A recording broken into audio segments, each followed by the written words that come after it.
Hi, welcome to This Expat Life. My name is Amanda Maxime, and as a certified coach, I help high-achieving expats find more fulfillment and happiness in their global lives. Because while life abroad is often amazing, it is not only rainbows and butterflies, as all experienced expats know. In This Expat Life, I open up space for all facets of life abroad and what you can do to thrive in it.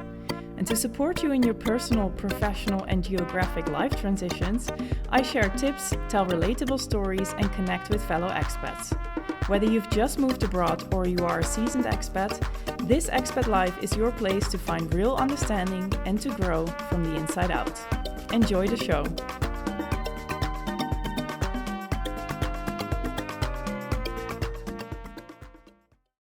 Hi everyone, welcome back to This Expat Life, and I have another wonderful guest in the studio today, Elke van Eijk.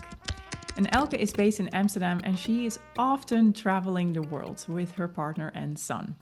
And the freedom that she lives today didn't happen randomly, she built it step by step, which is something that I love seeing as a coach who empowers others to live an authentic life as well.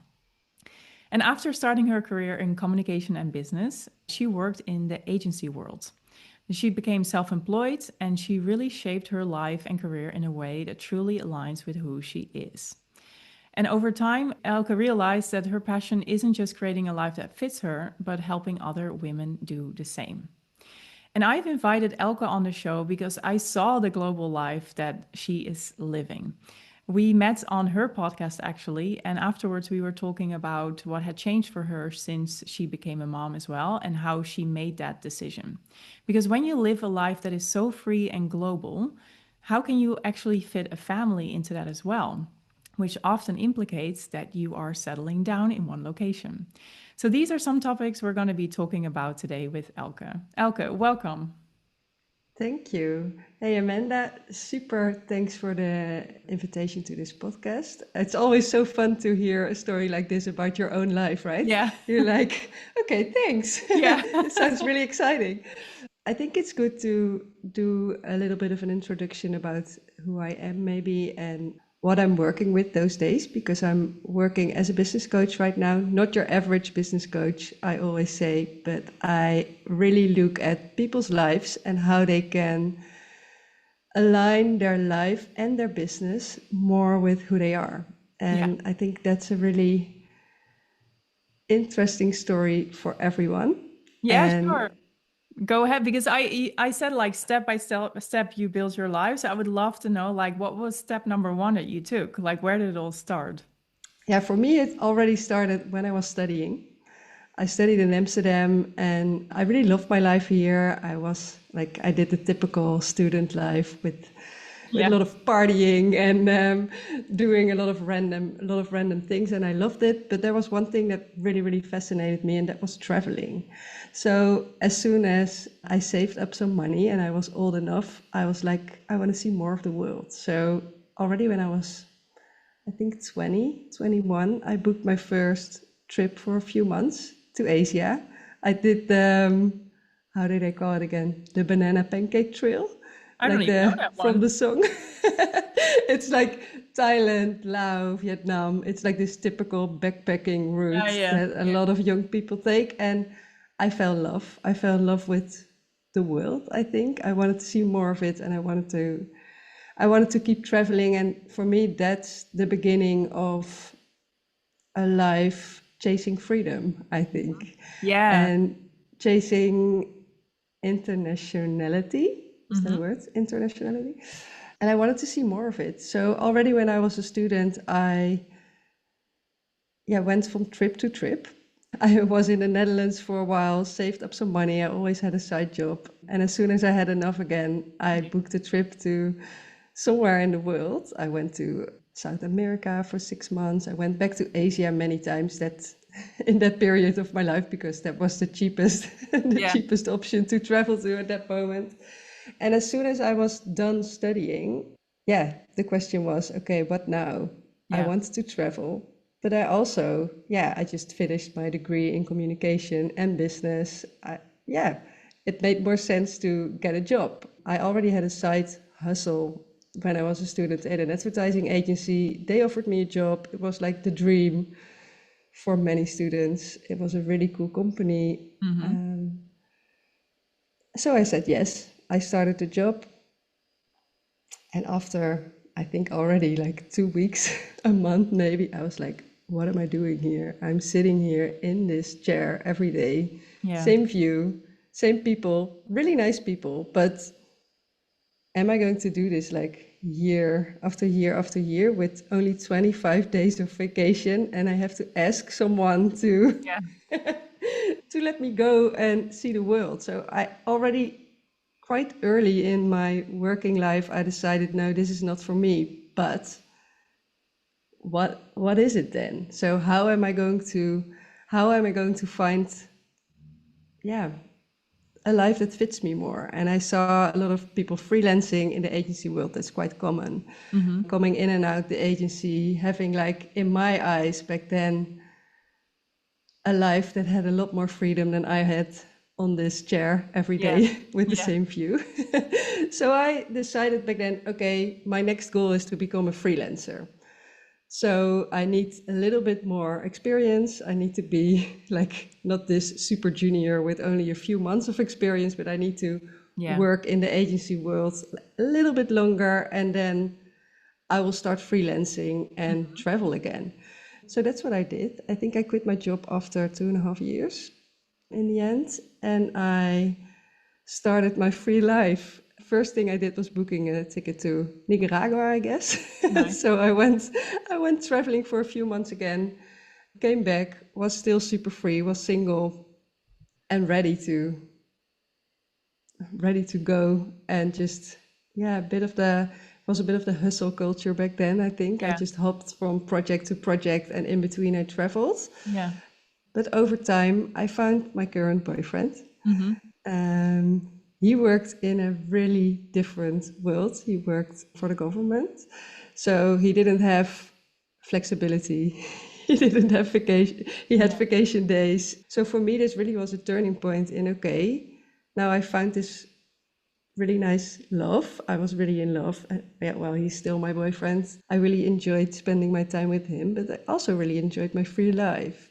So how are we going to intertwine those two worlds? Yeah, exactly. Has been interesting, but fun, because he was really open to take some time off. So the first time we went traveling, he just took a few months off, and we just went traveling together. And this is what we did for a few years, actually. So we would return back to the Netherlands, he would work, and then we couldn't go every year for like 6 months, but we managed a lot of free time. And because he worked for like a governmental company, there was a lot possible in terms of like pension days and weird little gray areas that we could use to travel, which was very nice until it wasn't anymore, until it wasn't free enough for also him at some point, because he also like tasted from the free world and from traveling a lot. So he decided to quit his job also and started his own business.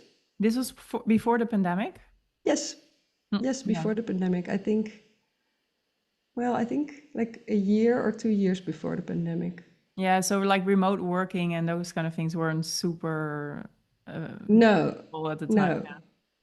No, and the interesting thing is he never got a remote job, actually.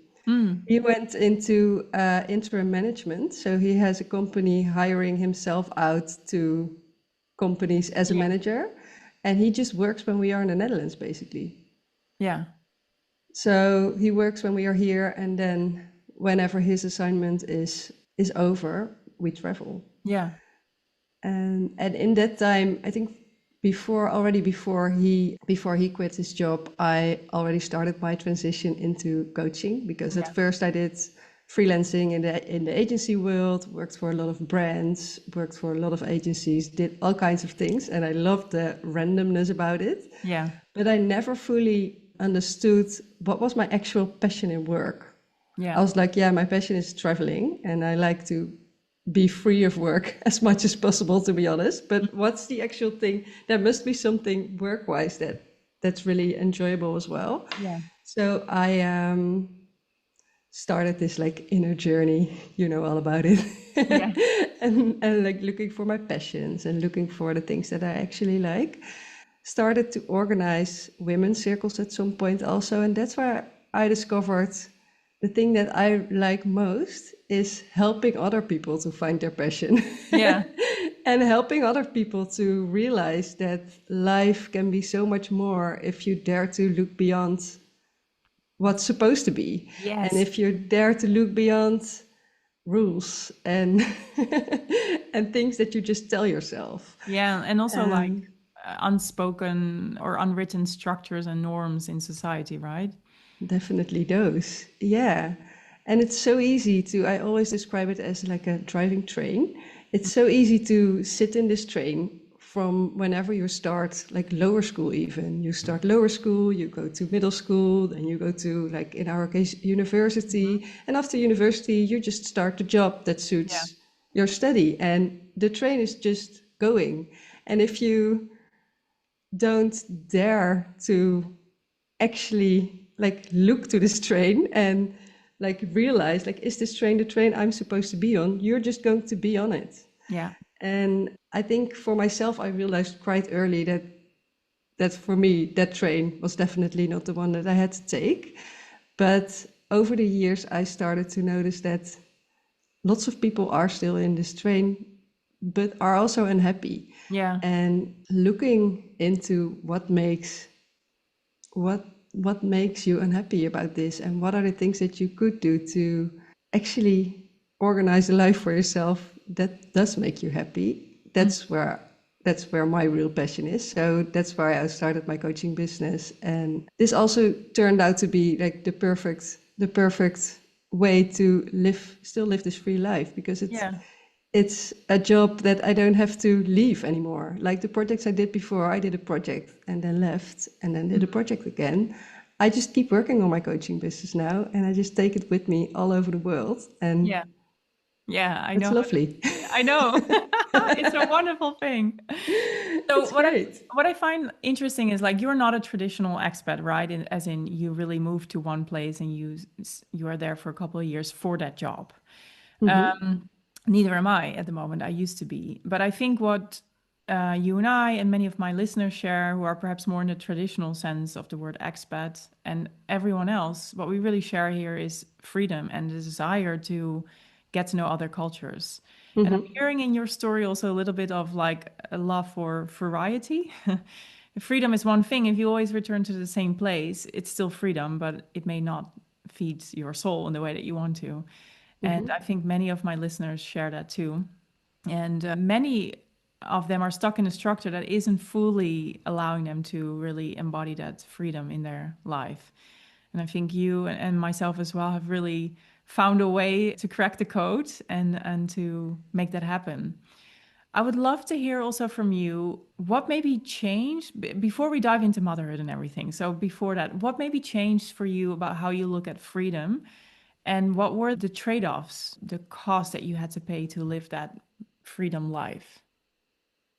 And what change do you mean when? Just over the years? Yes, exactly. If anything changed, because like I used to love traveling as well and being, visiting a lot, but now I really value not so much like the expansion horizontally, but more Yeah. vertically, like as in depth rather than Yeah. width. Yeah.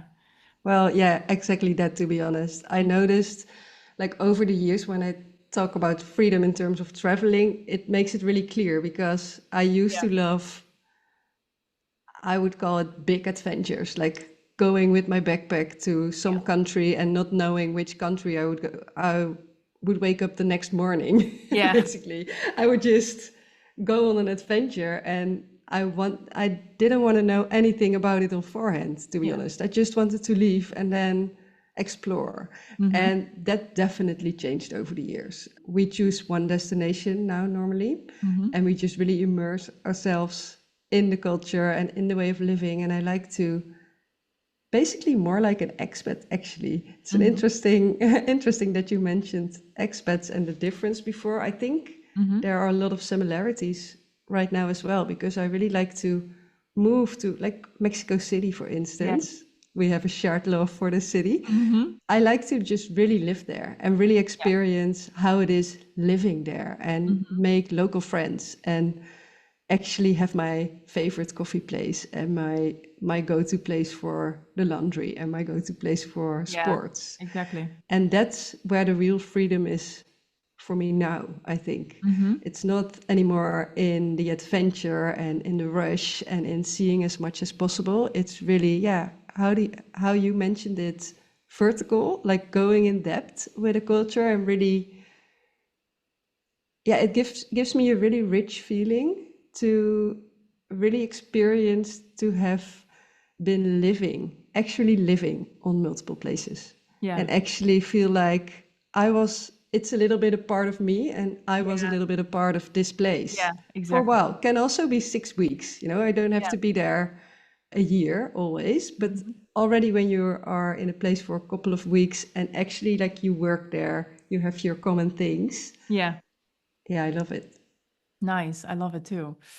And what were the trade-offs that you were paying with that freedom life, or that you're maybe still paying? Like, you know, it comes at a price, these things. It definitely comes with a price. And I think the biggest is quite obvious. That's family and friends. Mm-hmm. For me, I find it really hard. I have lots of really, really good friends, and I already have them from like lower school. Some of them I already know since I'm a baby, and I'm super loyal to my friends. Yeah.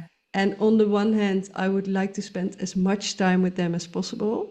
And on the other hand, I get super bored when I'm in the Netherlands Yeah. all the time. Yeah.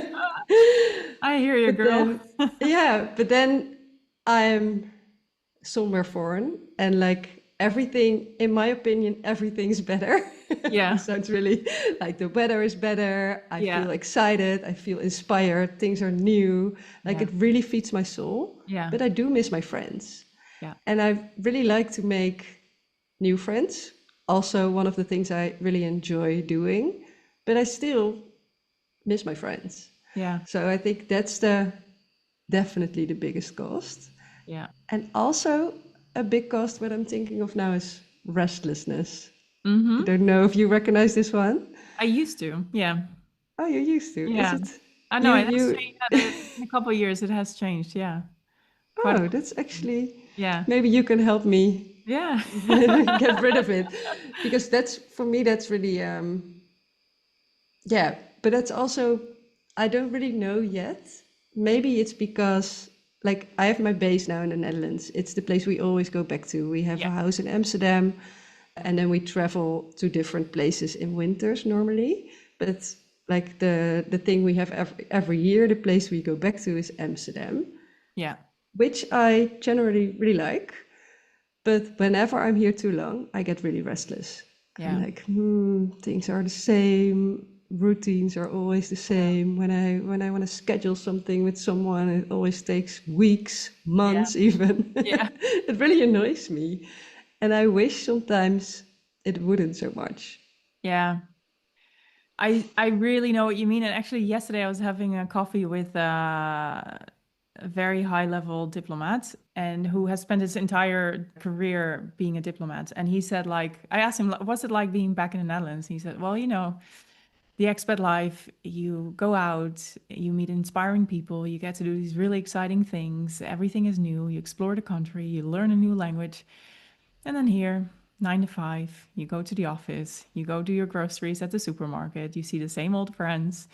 And I was like, oh, it's so interesting to see that even after a whole career in doing this, you can still feel that way. And I really recognize what he said and also what you said as well. And I think many of my listeners as well, the serial expats, it's just harder to feel inspired at home. Yeah, I think that's like a really good way of saying it. Yeah. It's harder to feel inspired.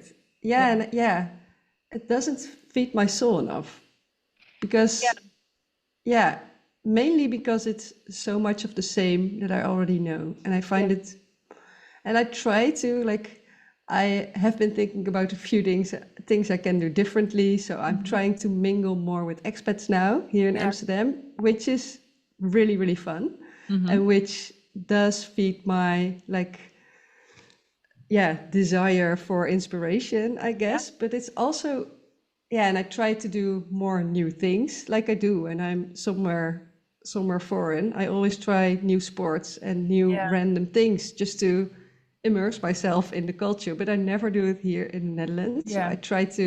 I went to a bachata course Oh, nice. recently here in Amsterdam, which is really nice. But for some reason, it's just a lot harder here. Yeah, it is. Yeah. I don't know if it's the country or just because we're from here, but Yeah, also, I think it's also because my social life is just really big here already. So mm, it always, well, if you talk about things that cost you something, it's, it costs you a night with a friend yeah, that you want to see as well. exactly. Yeah, that's very So true. that makes it harder, I think. Yeah, that's a good point. So, okay, so you were living this really freedom-based life and going in and out of countries. And then, I don't know how old you are now? 37. 37? Okay. You had the question of, do I want to become a mom? Can Yeah. you share? Because I'm going through the same question, right? And I was recently talking about it with Charlotte van het Woud as well, the Dutch entrepreneur, who is a solo mom of two. It's something that I speak often about with friends and clients as well, who are going through the same thing. So I'm sure many of my listeners too, where I really love the free life that I'm living and the international life that I'm living, and that I can change it overnight if I really want to. How did you like how did you go about it, this question? Like, what was your process like of deciding, okay, I do want to become a mom? Well, it was really hard, to be honest. Yeah. It was not a decision we made overnight. We talked about it a lot because both my boyfriend and I were pretty skeptical. Hmm. There was this urge, there was this feeling of, well, yeah, you reach a certain age, and there definitely always is this question is like Yeah. hanging above your head, and you're Yeah. like, okay, so do we want to become parents, and what would it mean? And there was this feeling for the both of us that was like tingling. Yeah. I would like to say, I was like, it doesn't make sense, but yes, if you ask me, do you want it? Maybe yes, maybe yes, maybe there is Hmm. like maybe that's meant to be or something Yeah. crazy like that. But then my head found a lot of that because the free life, Yeah. and I was actually quite scared about how a child having a child would change the lifestyle but also our relationship, Hmm. Yeah. because obviously if you're listening to this podcast, you know freedom for me is really really important and is something. I'm not becoming a nicer person if I don't feel this freedom. Yeah. So a part of me was really afraid that if I would have a child, it would take away the freedom Hmm. and it wouldn't make me a nice person, let alone a nice mom. Yeah. So I found that really scary. Hmm. So for us, it involved a lot of talking about this. And we were in Mexico at the moment, made it easier, to be Yeah. honest. We were Yeah. living there for 6 months at that time when we started to talk about this. And at some point, we just said to each other, okay, so we don't know. There are a few things we are scared about. How about we just turn it around and we just make it a positive story? And we just say to each other, what if we do? What if we do have a child? How would we handle this? Yeah. Like without all the rules and the things that we should do. And Yeah. a child needs to grow roots, and a child needs to go to school when it's four, and a child needs to have like a stable environment and all those things that you hear in the back of your head. At least I had all those things in the back Yeah. of my head, like around this whole concept of having a Yeah. child. What if we just park those and think about, if it's our child, which is it's going to be, Hmm. how would we like to handle those Yeah. things? And how do we see it? How do we see it happening instead of what are all the problems? And I think this really shifted our perception of it. And we Yeah. just started to talk about what is possible.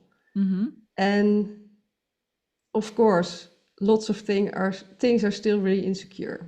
Like my son is now 1. so no school yet. Yeah. So really easy Yeah. in a way.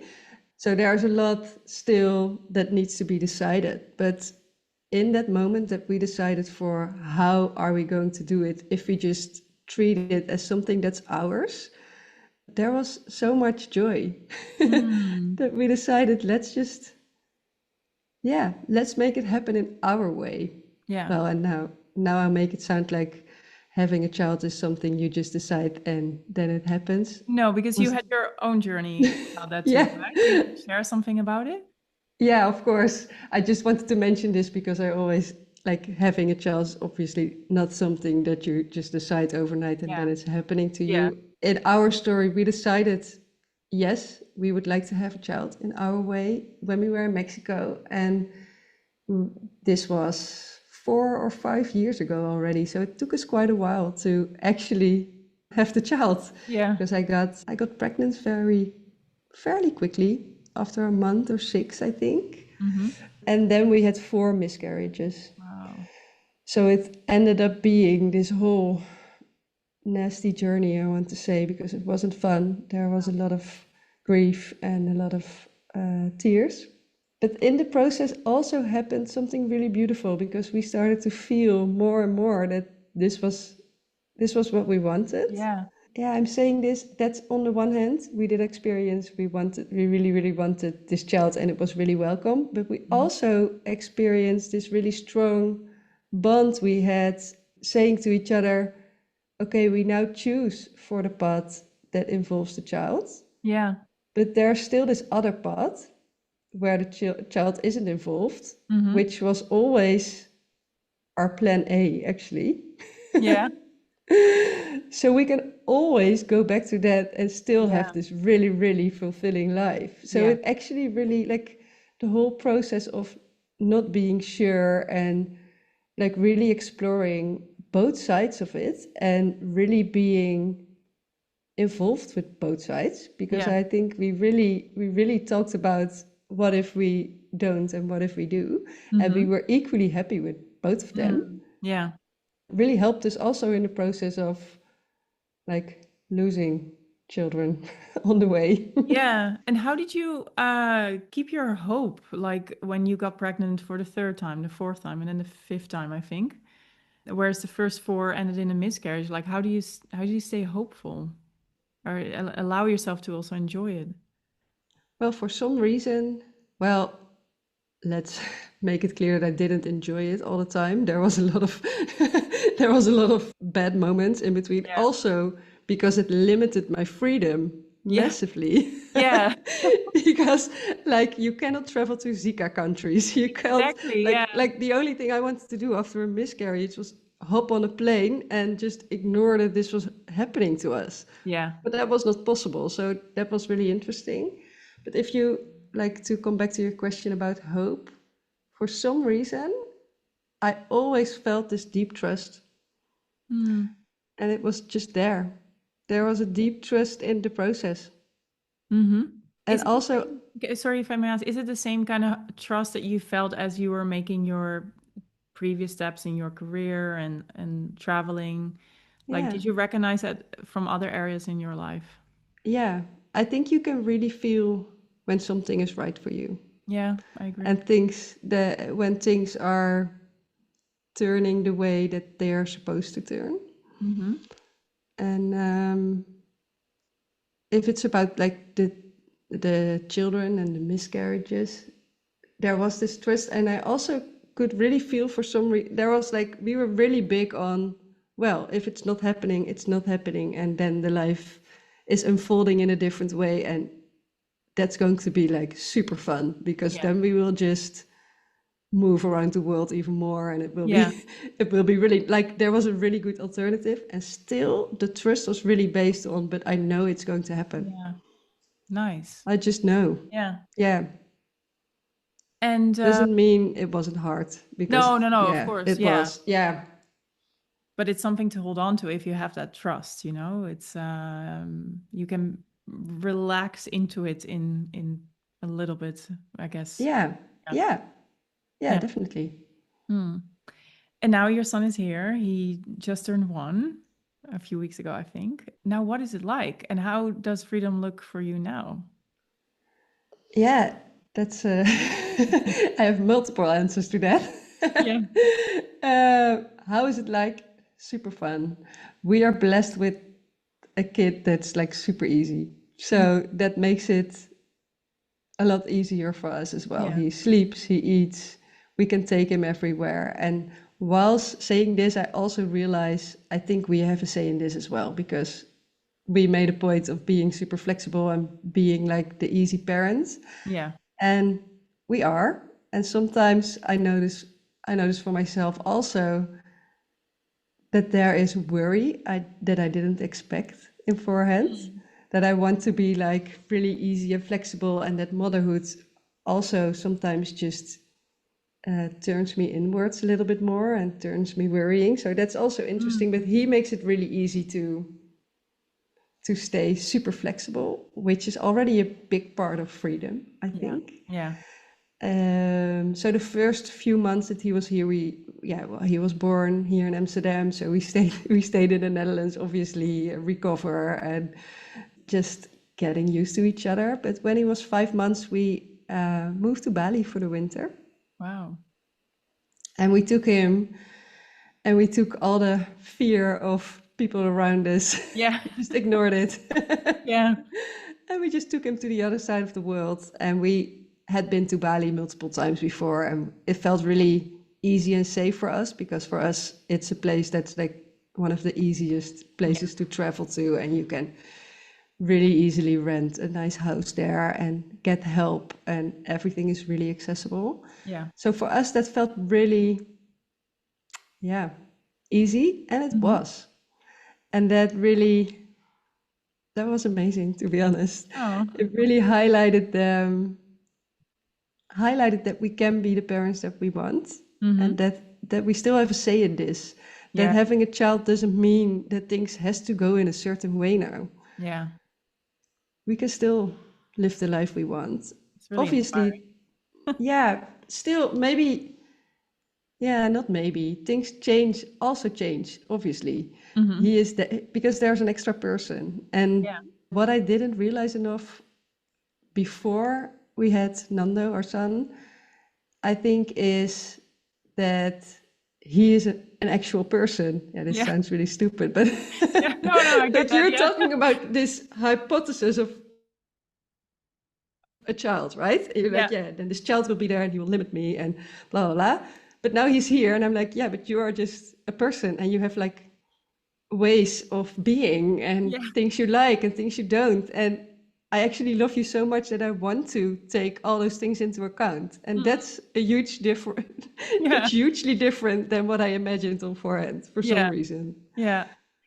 And what about the future? Because right now he doesn't need to go to school yet. I know you'll be based in Amsterdam for the foreseeable-ish future. I know we're going to meet in Mexico in January. It's a plan. I hope so. Yeah, it's a plan. Yeah. But how do you see the future like now that you have a kid? Well, it's a bit open, but that's also how I like it. But we obviously talked about it a lot here, my boyfriend and I, even before Nando was here, but also now he's here. We will keep going back and forth, traveling at least the upcoming 4 years until school is there. And then when he has to start school, that's where it gets a little bit more complicated, I think. Yeah.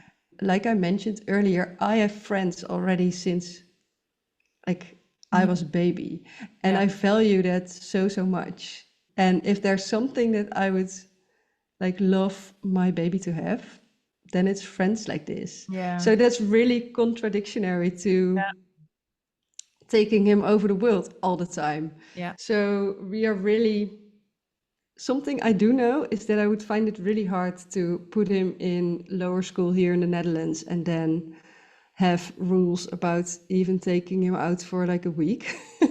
Yeah.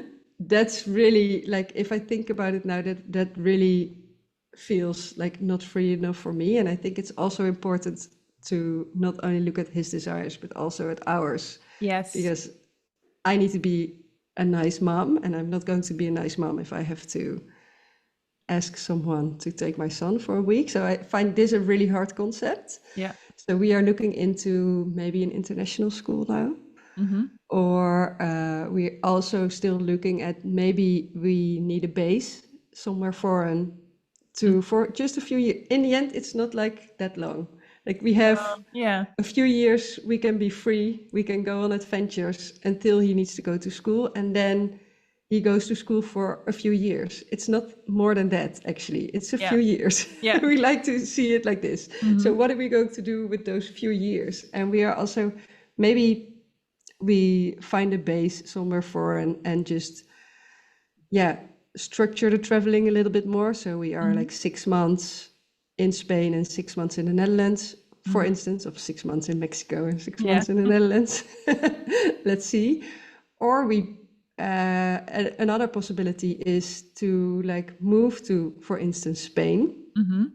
And go back to the Netherlands from there, but having our base somewhere else. Right. Because Spain, for instance, is a country that has, how do you say this in English? You are obligated to learn, but you're not obligated to be in school. While here in the Netherlands, we are also obligated to be in school. Yeah. Which complicates it a lot. Yeah. Because you're not allowed, like for instance, in Spain, like this used to be, I'm not sure if it's still like this. I'm basing my research on a few years ago. Yeah. But back then, for instance, in Spain, you're allowed to take some time off of school as long as you're learning. Okay. Which makes a huge difference. Yeah. So we are also researching this a little bit. So maybe we can base ourselves in a country that has like a different school system that would allow us to. But then we would have to accept that the roots will be in that country. And that's also interesting. What do you think about that? Your child has roots in a different country than you have. Yeah. Is that something we want? I don't know. Yeah. It's something is that bad? I don't know. And what I really like is that you are intentionally leaving this all open, because I think that your answer will surface at some point. I think there are lots of people who are already trying to figure out those answers before they take the first step, or they want to have the whole plan figured out so that they can relax into it. But I personally like that you're like, okay, this is now the phase that we're in. We're enjoying it as much as we can. And then when he turns 5, we will look at what is available then and what we want. Yeah. I like that a lot. Yeah, I want to add one more thing to that, is that for me, it was really important to know the options. Yeah.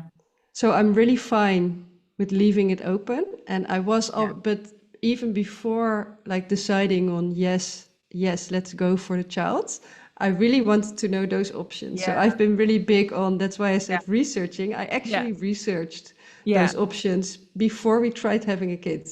Because I was like, I really hear you, because I'm the same. Like, I'm really comfortable leaving things open because I know my options. So I know what's available, so I don't need to choose now. Like I trust that I will make the right decision later on. But just knowing the map of the future, wherever I will go, is helpful for me. Yeah, you don't need to know it in detail. At least I don't need to know it in detail. It was already enough knowing, okay, I know a few options now, and those are workable. Yeah, exactly. And I think there might even be more options. And I'll figure it out. We will figure it out. But I already know there are options doable. Yeah. That's enough. Exactly. Yeah, nice. I love that. Okay, and well, I think you and I could talk for another hour, I'm sure. But I have one final question that I ask every guest on This Expat Life, and that is, what is your number one hack or tip to make living or traveling abroad easier or more fun or better? Ooh, number one. Well, this is maybe a bit contradictionally towards freedom, but I really like my routines in a foreign country. Yeah. So in terms of, and if you then talk about, no, also when I was still traveling around, I like to find my ways in a country. So have your favorite coffee place and find yourself a nice gym where you see some familiar faces. Or already on forehand, sometimes I research like, I really like Bro Cycle, like this crazy cycling cycling exercise. I really like to research on forehand places and be like, oh, they have a road cycle kind of thing I can go to, or Yeah. there is like a meetup women's circle Yeah. every Wednesday I can go to. And sometimes I don't even do it, but it's like the knowledge of routines that are available, I would Yeah. say for me. Yeah. I like that one a lot. Yeah. Nice. Thank you for sharing that. And really nice that you shared here so openly about, what you went through to lead to the life that you're living now with all the choices and steps that you took. I know, as I said, a lot of my listeners, clients, and myself included, are going through these questions. So it's always really helpful to just hear how someone else did it. So thank you very much. Yeah. And well, I hope our paths will cross again somewhere in this world and we can talk more about this.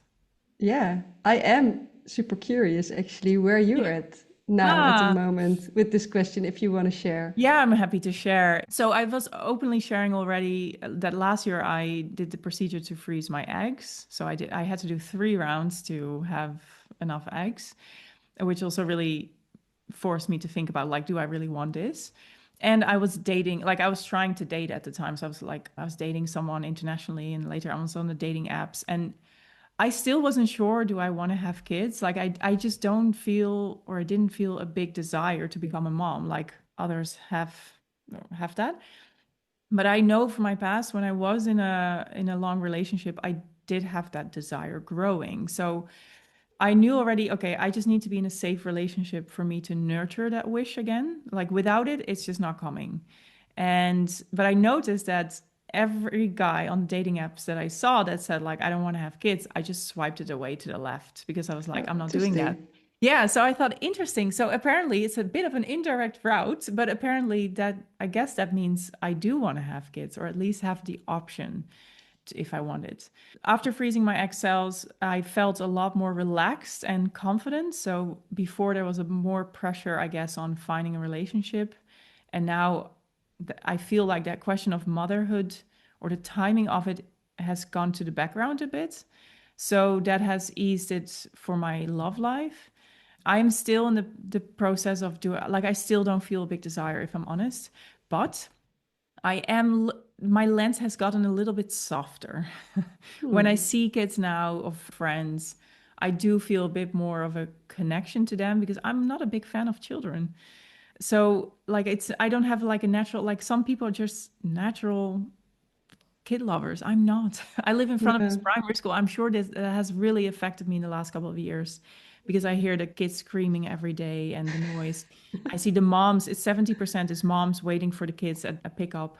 And I'm just like, that's not the life I want to live. So I'm really sure that in a very quiet way, not literally quiet, but in a subtle way has really influenced my desire of whether I want to have kids or not. So I'm still like I like you, I don't have a deep trust, but it's more like I feel a deeper it's probably going to happen in the on a deeper level, but maybe in the here and now I don't feel that desire yet. So this is what I'm at the moment. Yeah. Yeah. And I love that you just dare to be open about it.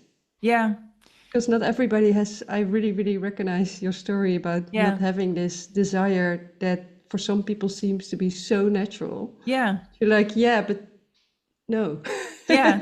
And so then you'd also I have to ask myself, like, do I really want to have kids or did I internalize an expectation from or a norm from society, right? Yeah. I don't know. And it's when you don't have that natural desire, it's really hard to differentiate between those things.